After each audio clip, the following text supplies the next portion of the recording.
Welcome to my channel, The World of Science Fiction. Don't forget to like and subscribe to the channel. The warp stream dissolved into starlight. The starship Omen dropped out of hyperspace with a flicker of blue and gold light, engines humming with an odd, almost organic resonance that hadn't been there before. Jason stood at the front of the bridge, eyes locked on the expanse beyond the main viewport. They had arrived in Sector 9 Gamma, a place long abandoned, hanging between the dying gravitational pull of a red dwarf and a fractured asteroid belt. The space was eerily still. Naomi peered at her display, her brow furrowed. I've got the vault's signal. It's pulsing, weak and erratic, but definitely Orc tech. Looks like it's embedded inside that asteroid cluster. Jason leaned forward. In the distance, he could see it, a half-buried structure, barely visible through the debris field, cloaked in shadow and drifting quietly in space. Seyna stepped beside him. That was a war vault, a memory repository. Most were destroyed when the Union purged Orc archives after the war. And this one wasn't. They missed one. Jason turned to Naomi. Is it safe to approach? Mild radiation signature, lots of magnetic interference, and the system is crawling with sensor ghosts. But yes, I can get us close without frying the engines. Get us closer slowly. Let's not wake anything up we can't put back down. The Omen glided forward, weaving between floating rock masses, the hull shielding deflecting minor impacts with faint pulses of blue light. As they neared the structure, the signal grew stronger. Naomi frowned. Jason, the vault's not dormant. What do you mean? It's open. That was not good. The crew exchanged looks. Seyna stepped forward. That's impossible. These vaults were locked by Orc biometrics and sealed with energy keys. No one should have been able to open it. Unless someone did. Rorario, who had been silently observing from the shadows, spoke in a low tone. If the vault is open, the knowledge inside may already be corrupted. Then we go in, we see what's left. I'll prep the boarding hatch. But Jason, something inside the vault is broadcasting, a distress beacon repeating a name. What name? Yours. The name repeated in the background, a soft, distorted echo looping through the vault's signal like a voice calling out across centuries. Jason stood frozen for a moment, eyes glued to the flickering interface. That's not possible. Naomi adjusted the signal filters, her fingers flying over the controls. It's an ancient Orc beacon. The encryption is warped, but the pattern is unmistakable. It's targeting your biosignature. Seyna stared at the readout, her voice taut. This isn't a coincidence. The beacon was designed to respond to a specific genetic code. Somehow, your DNA is linked to this vault. Jason didn't respond immediately. He could feel it again, that pull in his chest, that buzzing sensation in the back of his mind that always preceded another vision. But this wasn't a vision. This was real. Something or someone in that vault was calling him. Alex stepped forward, checking her weapon. We doing this or what? We're doing it, but we go in careful. Naomi, keep the Omen in a holding pattern. Seyna, Alex, Mark, you're with me. Rorario, hang back and keep the ship ready for extraction. The boarding ramp extended with a hiss of pressure, connecting the Omen to the vault's exterior port. The structure itself was massive, carved into the asteroid with Orc markings that pulsed faintly, flickering between life and decay. The airlock was open but unwelcoming, like a mouth waiting to swallow them whole. As they stepped into the vault, the temperature dropped. The inside was dark, lined with metal and stone, a perfect blend of engineering and ritual. Vines of dormant circuitry hung like cobwebs, and the walls whispered with residual energy. Seyna took the lead, her blade humming softly in the gloom. Mark leaned close to Jason. So just for my own sanity, you're not like secretly a long-lost Orc, right? Jason managed a half-smile. Not last time I checked. Naomi's voice buzzed in their ears. I'm monitoring your vitals. The further you go in, the stronger the signal gets.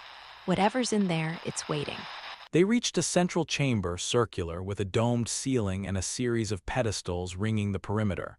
And at the center, floating inches above the floor, was a device unlike anything Jason had ever seen. A memory core. Seyna gasped. This is one of the original fragments. Not a record, a living archive. Jason stepped closer. The core pulsed in time with his heartbeat. He reached out. And the moment his fingers brushed the surface, the vault reacted. Light exploded across the chamber, symbols ignited across the walls, and Jason's vision was filled again. But this time it wasn't a memory, it was a message from himself. Jason's breath caught in his throat. He stood in a chamber of light, not physical but constructed entirely from projected memory. All around him, fragments of time hovered in place like glass shards caught in a slow-motion explosion. In the center stood a man, broad-shouldered, clad in old Orc war armor, its edges scorched from battle. And the man's face. It was his, not just a look-alike. It was identical, the same eyes, same voice when he spoke. If you're seeing this, then the cycle has started again. Jason couldn't speak. Seyna's hand was tight around her blade. That's not possible. No human was ever part of the old war. The projected Jason continued. My name was Armitage. I fought alongside the first champion in the final days of the war. We failed to destroy the Voidborn, so we sealed them and ourselves into the fragments of time, waiting for one who could finish what we began. My bloodline carries a signature, one that the Voidborn can sense and fear. You are my echo reborn. You were not meant to awaken now, but the corruption has grown too strong. Jason took a step closer. What do I do? The projection's eyes, his eyes turned toward him. You find the others, the scattered echoes, the ones still hidden. Only together can we open the final vault and access the weapon buried there, the only thing that can destroy the first of the Voidborn once and for all. The chamber pulsed violently and the vision began to fracture. Naomi's voice shouted through the calm. Jason, the signal is destabilizing. You need to pull back. Wait, just tell me why this bloodline? The projection began to glitch, flickering like fire, but Jarrus's last words echoed clearly. Because I broke the universe and you were born to fix it. Everything collapsed into light. Jason fell to his knees as the vision ended, the memory core now dark. Silence hung over the vault. Seyna helped him up, her voice barely above a whisper. You're not just part of this war. Jason looked at her, a storm behind his eyes. I might have started it. The silence in the vault was crushing. Jason leaned against one of the memory pedestals, his breathing still shallow, the echo of Armitage's words hammering through his skull. The chamber around them had dimmed, the memory core no longer glowed. It had gone quiet as if it had said all it needed to say. Alex broke the silence. So you're a clone, reincarnation, space messiah. Jason didn't answer. Seyna's expression was unreadable. Armitage was a name carved into Orc war history, but it was believed he was a myth, an outsider who stood with us in our final hour. A legend. He's not a legend anymore. Naomi's voice came in through the comms again, urgent this time. We've got inbound Union ships, again. They followed our warp trail. They're hailing us, but it's not just a military ID. It's classified, very high clearance. They're asking for Jason, by name. And they're not just requesting, they're demanding. Jason stood with jaw tight. What ship is it? USS Meridian, Union intelligence vessel, high command class. Seyna's eyes narrowed. They know what happened. Alex clicked the safety off her rifle. So what's the plan? Jason turned to the crew. He was done running, done wondering who he was. He was Jarrus's legacy. And if the Union wanted answers, they were going to get them, on his terms. Jason stepped toward the ship's comms station. Open a channel. Let's hear what they have to say before we blow something up. The view screen on the bridge flickered to life.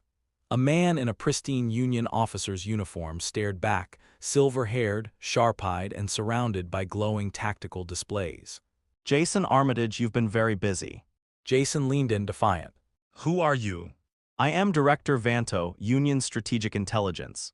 That's a long title for someone who's been following me through dead war zones. We need to talk before you make this worse. Define worse.